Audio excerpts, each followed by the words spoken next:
Good morning friends, praise Lord. നിങ്ങൾ ശ്രവിക്കുന്നു ജീവൻ്റെ അപ്പം.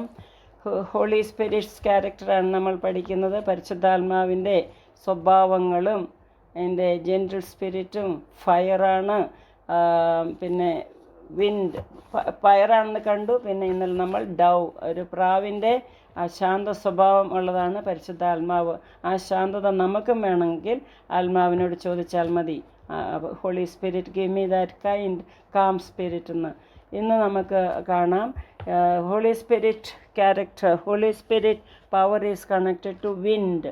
നമ്മളെ മനസ്സിലാക്കാൻ വേണ്ടിയാണ് കർത്താവ് ഇങ്ങനെ പറയുന്നത്. But he is not a wind, but he is a person. Okay, always you remember holy spirit is a person. നമ്മുടെ കൂടെ നടക്കുന്ന, നമ്മളിലുള്ള ഒരു വ്യക്തിയാണ്. ജീസസ് എങ്ങനെയാണോ അതുപോലെ ഹോളി സ്പിരിറ്റും ഒരു വ്യക്തിയാണ്. And Acts of the Apostles chapter 2 verse 2. Suddenly there came a sound from heaven as of a rushing mighty wind, and it filled the whole house where they were sitting. അങ്ങനെ ആത്മാവ് അവർ അപ്പോസ്തല പ്രവൃത്തിയിൽ നമ്മൾ കാണുന്നുണ്ട്. 2-ാം അധ്യായത്തിൽ അവരെല്ലാം മാളിക മുറിയിൽ ഒരു മനസ്സോടെ 10 ദിവസം പ്രാർത്ഥിക്കുകയായിരുന്നു.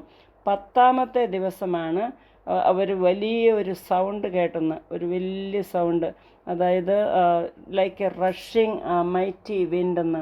അപ്പോൾ ഇവിടെ എഴുതിയിരിക്കുകയാണ്, പെന്തക്കോസ്ത് നാൾ വന്നപ്പോൾ എല്ലാവരും ഒരു സ്ഥലത്ത് ഒന്നിച്ചുകൂടി പെട്ടെന്ന് കൊടിയ കാറ്റടിക്കുന്നത് പോലെ ആകാശത്ത് നിന്ന് ഒരു മുഴക്കമുണ്ടായി.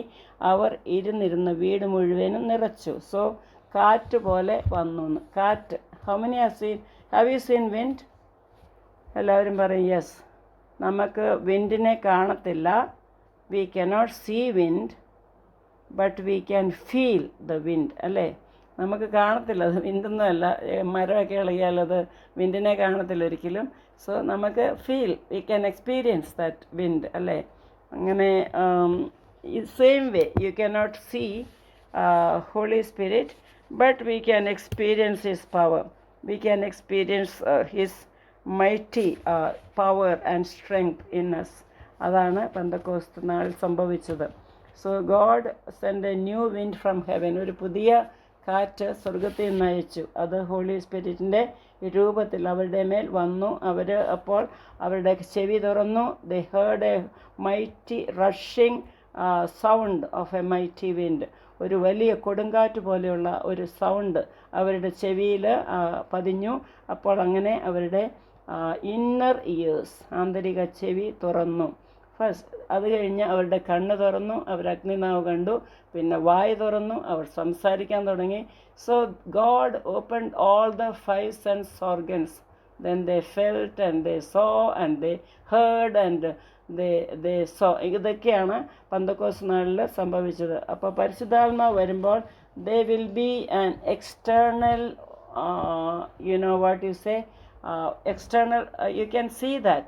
പുറമേ ഉള്ളത്, ബാഹ്യമായ ഒരു കാര്യം പരിശുദ്ധാത്മാവ് ചെയ്തിരിക്കും. So you will know that an evidence of the holy spirit.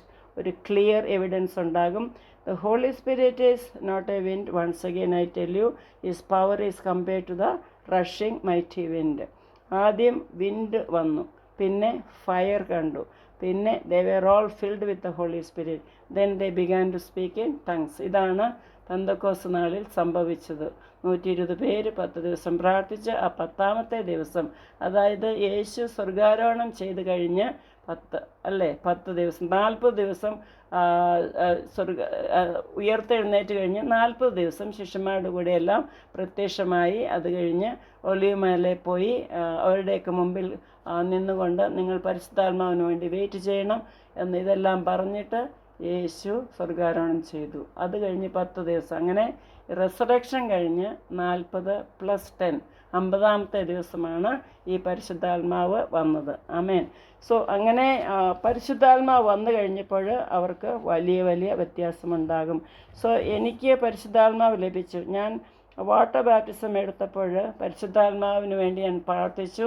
ദൈവമേ എന്നെ ഫില്ല് ചെയ്യണമേ. ഇങ്ങനെ ഞങ്ങൾ പ്രാർത്ഥിച്ചു. 3 ദിവസം ഉപവസിച്ച് ഇടുക്കി വീട്ടിൽ ഞങ്ങൾ പ്രാർത്ഥിച്ചുകൊണ്ടിരുന്നപ്പോൾ 3-ാമത്തെ ദിവസം ഞങ്ങളെ കുടുംബമായിട്ട്, കുഞ്ഞുങ്ങൾ ചെറുതായിരുന്നു, ഞങ്ങളെ കുടുംബമായിട്ട് പിള്ളേരും കരയാൻ തുടങ്ങി, അന്യഭാഷ സംസാരിക്കാൻ തുടങ്ങി. അങ്ങനെ ഹോളി സ്പിരിറ്റ് കെയിം ദെയർ. ഞാൻ കണ്ടു. മൺകുടം മുടയും തീ കത്തിയിടുന്നുള്ള പാട്ട് പാടിയപ്പോൾ ഇങ്ങനെ തീ കണ്ടു ഞാൻ. അങ്ങനെ തീ എൻ്റെ മേൽ വന്നു. അങ്ങനെ പരിശുദ്ധാത്മാവ് വന്നു കഴിഞ്ഞ് ആ ഫയർ അത് വന്നു കഴിഞ്ഞ് എൻ്റെ ജീവിതമേ മാറിപ്പോയി. ആമേൻ. I started preaching the gospel. I started serving the Lord. I started writing. ദൈവത്തിന് വേണ്ടി എന്തും ചെയ്യുവാൻ അന്ന് ഞാൻ സമർപ്പിച്ചതാണ്. ഇന്ന് വരെയും ദൈവകൃപയാൽ ദൈവം എന്നെ നടത്തുന്നു. ഇനിയും ഒട്ടും കുറഞ്ഞിട്ടില്ല, പുറകോട്ട് പോയിട്ടില്ല, മുമ്പോട്ട് തന്നെ ദൈവത്തിൻ്റെ കൃപയാൽ പോയിക്കൊണ്ടിരിക്കുന്നു. അന്ത്യം വരെ എനിക്ക് ആയുസ്സുള്ള അത്രയും നാളും ഞാൻ കർത്താവിന് വേണ്ടി ഞാൻ ഫലം കായ്ക്കും, കർത്താവിന് വേണ്ടി ഓടും, കർത്താവ് പറയുന്നത് ഞാൻ അനുസരിക്കും എന്ന് ഞാൻ തീരുമാനം ഉറച്ച് വിശ്വസിക്കുകയാണ്. ഞാൻ തീരുമാനമെടുത്തിരിക്കുകയാണ്. അങ്ങനെ എത്ര പേരുണ്ട്? ഹോളി സ്പിരിറ്റ് വരുമ്പോൾ നമ്മുടെ ലൈഫ് സ്റ്റൈൽ മാറും. മനസ്സിലായോ? ലൈഫ് സ്റ്റൈൽ എന്നാൽ നമ്മുടെ പ്രീവിയസ് ഇൻട്രസ്റ്റ്, ലൈക്ക് നേരത്തെയൊക്കെ എപ്പോഴും സിനിമ തിയേറ്ററിലൊക്കെ ആയിരുന്നു. അമിതാഭ് ബച്ചൻ്റെ മൂവി ഒന്നും ഞാൻ മിസ് ചെയ്തിട്ടില്ല. ഞാൻ പഠിപ്പിച്ചുകൊണ്ടിരിക്കുകയായിരുന്നു സ്കൂളിൽ. അപ്പോൾ എല്ലാ ശനിയാഴ്ച ഞങ്ങൾക്ക് അവധിയുണ്ടല്ലോ, ശനിയും ഞായറും. ശനിയാഴ്ച ഹിന്ദി മൂവി കാണും. ഞായറാഴ്ച രാവിലെ ഞങ്ങൾ മോർണിംഗ് ഷോ, അതായത് വേഗം ഒരു കുർബാന കണ്ടിട്ട് ഞങ്ങൾ പോയി മോർണിംഗ് ഷോ കാണുമായിരുന്നു. അങ്ങനെയായിരുന്നു എൻ്റെ ജീവിതം. പിന്നെ TV സീരിയൽസ് ഒന്നും മിസ്സാകുകയില്ല. ഭയങ്കര സ്റ്റൈലായിരുന്നു, ഫാഷൻസ് ആയിരുന്നു. സിനിമ ആക്ട്രസിനെ എല്ലാം ഞാൻ അനുകരിക്കുമായിരുന്നു. അങ്ങനെ എൻ്റെ ഫ്രണ്ട്സും എല്ലാം അങ്ങനെ they dragged me into the worldly sins and all that. ഒത്തിരി സിൻ ചെയ്തില്ലെങ്കിലും so I was fully worldly type. I didn't have any spirituality. ഇപ്പോൾ പരിശുദ്ധാത്മാവ് വന്ന് ഞാൻ ദൈവത്തിൽ യേശു ക്രിസ്തുവിനെ എൻ്റെ രക്ഷിതാവായി സ്വീകരിച്ച് കർത്താവ് പറയുന്നതനുസരിച്ച് വചനം പഠിച്ചു കഴിഞ്ഞ് എന്നിലുള്ള ട്രെമൻഡസ് ചേഞ്ചാണ്, അല്ലേ? How holy spirit change me totally. അതാണ് എല്ലാവർക്കും അത്ഭുതമാണ്. എനിക്ക് മാത്രമല്ല, എനിക്കും അത്ഭുതമാണ്. എൻ്റെ സ്നേഹിതർ, എൻ്റെ കൂട്ടുകാർക്കും ഭയങ്കര അത്ഭുതമാണ്. ഇത് ഈ ട്രീസ അല്ലല്ലോ, ഞങ്ങൾ കണ്ട ട്രീസയല്ല, എന്ത് മാറ്റമാണ് നിന്നിൽ വന്നിരിക്കുന്നത് എന്നവർ പറയും. അപ്പോൾ ഇങ്ങനെ ഉണ്ടാകണം നമ്മൾ. യേശു നിക്കോഡമസ് ഒരു ദിവസം വന്ന് ക്വയറ്റായിട്ട് വന്നു. നിക്കോഡമസ് വലിയൊരു പണ്ഡിതനായിരുന്നു. He was like a big official priest of those days. അപ്പം യോഹന്നാന്റെ സുവിശേഷം 3-ാം അധ്യായത്തിൽ പതുക്കെ വന്നുകൊണ്ട് യേശുവിനോട് ചോദിക്കുകയാണ്, നിങ്ങൾ സ്വർഗ്ഗരാജ്യത്തിൽ പോകാൻ എന്നാ ചെയ്യേണ്ടേ എന്നൊക്കെ. അന്നേരം പറഞ്ഞു, നീ വീണ്ടും ജനിക്കണം, ആത്മാവിനാലും ജനിക്കണം, വെള്ളത്താലും ജനിക്കണം, എന്നാലും സ്വർഗത്തിൽ പോകത്തുള്ളൂ. എന്നിട്ട് യേശു പറയുകയാണ്, the wind blows where it wishes. കാറ്റ് അതിനിഷ്ടമുള്ളിടത്തേക്ക് അടിക്കും. And you hear the sound of it, but it cannot tell where it comes from and where it goes. So നമുക്ക് കാണാൻ പറ്റിയല്ല വിൻഡ്, അല്ലേ? കാറ്റിനെ കാണാൻ പറ്റിയില്ല. കാറ്റ് ഇഷ്ടമുള്ളിടത്തേക്ക് അടിക്കും. അത് എവിടെ പോകുന്നു, എവിടേക്ക് വരുന്നു എന്നും നമുക്ക് ഒരിക്കലും ആലോചിക്കാൻ പറ്റിയില്ല.